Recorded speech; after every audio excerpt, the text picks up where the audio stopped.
Shabbat Shalom to all my friends at SW3 and beyond. This week's Sidra, Mishpatim, comes immediately after the Ten Commandments, and the Sidra begins with Ve'ela HaMishpatim, and these are the rules. Ve means and. Traditionally, whenever the word and starts off a Sidra, it's a continuation of the previous Sidra. Rashi says, what is the continuation of the previous Sidra? Why the and? He answers, quoting the Talmud, just like the Ten Commandments were written and given on Mount Sinai, so too are the rest of the commandments. They were given too on Mount Sinai.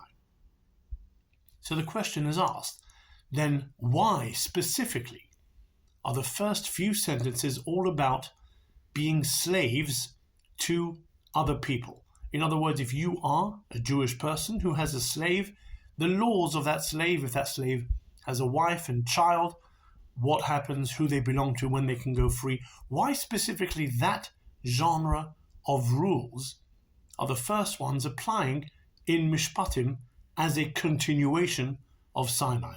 And there are many answers, but a beautiful answer is given from the Hasidic master of Rajim, who says that the whole thing about leaving Egypt was for God to make us realize that now we are no longer servants to Pharaoh, but we are now servants to God, and we serve Him and pray to Him and praise Him and ask Him for things.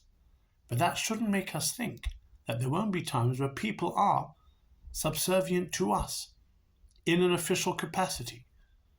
Slavery did exist.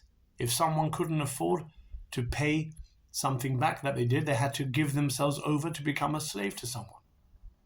But the important thing is the sensitivity that one needs to give if someone is actually in charge of another human who works for them in all manners of life.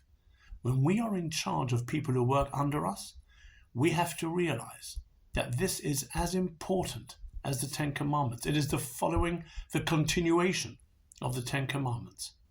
Like we need to be sensitive to others, wherever they are, whether they are working for us or not. That is a continuation of the Ten Commandments. Call it, if you will, the 11th commandment. Be sensitive to people as we are so sensitive to ourselves.